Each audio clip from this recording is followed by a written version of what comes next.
बिस्मिल्लाहिर्रहमानिर्रहीम। ये हमारे घर में बैंगन लगे हुए हैं।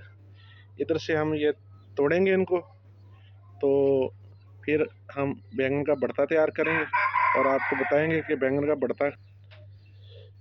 ये बैंगन हमने आग के ऊपर जला के इनको छील लिया है और छीलने के बाद मैच कर लिया है। बाद लोग कूटते हैं, लेकिन हमने इसको कूटा नहीं है, बस वैसे काट लिया है बारीक, तो ये बिल्कुल मैच हो गए हैं।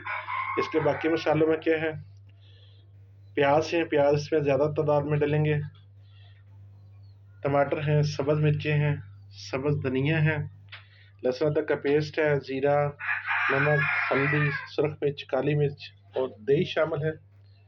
सबसे पहले हम जो है वो ये लहसुन अदरक का पेस्ट ब्राउन करेंगे, उसके बाद ये बाकी मसाले डाल देंगे। बाकी मसालों को ब्राउन करने की ज़रूरत नहीं है, बस उनको मैच करना है।